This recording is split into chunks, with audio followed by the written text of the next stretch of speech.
అప్పట్లో చింతల్లో ఒక స్థలంలో ఆదివారపు ఆరాధన జరిగేది. ఎక్కడో మొత్తానికి వాచిపోయింది. సరే, ఆ ఆదివారం సాయంత్రం అక్కడ ప్రార్థనకి వెళ్ళాను. ఎబినేజర్ అన్న, సుధాకర్ అన్న, ఒక మన పాతోళ్ళు వచ్చారు. సరే, మాట్లాడుతా అన్న, నా వాచి ఎవరు తీసేశారన్నా, వాచి పోయిందన్న ఇంటికాడ అన్న. ఆ మాట మాట్లాడేటప్పుడే ఆత్మదేవుడు చెప్తున్నాడు, ఇంకొకసారి అజ్ఞానంతో ఎలాంటి మాటలు మాట్లాడద్దు. ప్రభా, ఇందులో అజ్ఞానం ఏముందయ్యా? వాచిపోయింది చెప్పాను. వాచిపోయింది అని విశ్వాసులకు చెప్తే దాని అర్థం ఏంటి? వాచిపోయిందని విశ్వాసుల ముందు చెప్తే ఇండైరెక్ట్గా వాచి కొనియమనే కదా. నువ్వు యాచకుడివి కాదు. ప్రభా, నా మనసులో అది లేదయ్యా, నేను చెప్తే వాళ్ళు ఏదో కొనిస్తారన్న ఆలోచన నా మనసులో లేదా. నీ మనసులో లేదురా, నీ మనసు నాకు తెలుసు. కానీ ఎదుటోళ్ళు ఒక మాటను 10 రకాలుగా అర్థం చేసుకుంటారు.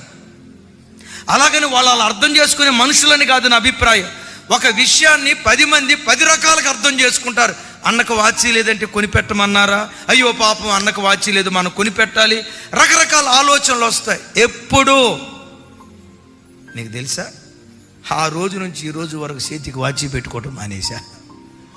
నా చేయి చూసినప్పుడల్లా పరిశుద్ధాత్మ దేవుడు ప్రతి విషయం మనతో మాట్లాడుతూ మనకు నేర్పటం ప్రారంభిస్తాడు. చంటి బిడ్డతో తల్లి మాట్లాడినట్లుగా, కొడుకుతో తండ్రి ముచ్చటించినట్లుగా ప్రతి విషయంలో పరిశుద్ధాత్మ దేవుడు మనతో మాట్లాడతాడు. వాచి పెట్టుకోవటం తప్పు అని కాదు నేను పెట్టుకుంది. ఆత్మదేవుడు ప్రతి క్షణం మనతో మాట్లాడతాడు అని పదే గుర్తుకు తెచ్చుకోవడానికి నా చేతికి వాచి పెట్టుకోను. వినే బుద్ధి నీకు ఉండాలి కానీ, లోబడే మనస్తత్వం నీకు ఉండాలి కానీ, తల్లి తన చంటి బిడ్డకు అన్నీ నేర్పినట్లుగా పరిశుద్ధాత్ముడు ప్రతి విషయం నీకు నేర్పుతాడు. ఏ విషయాలు నేర్పుతాడో చెప్పమంటారా? నీ తలకట్టు ఎట్లా ఉండాలి అది కూడా నేర్పుతాడు. నీ డ్రెస్ స్టైల్ ఎట్లుండాలి అది కూడా నేర్పుతాడు. నీ గడ్డం ఎట్లుండాలి అది కూడా నేర్పుతాడు. నీ వేషధారణ ఎట్లుండాలి అది కూడా నేర్పుతాడు.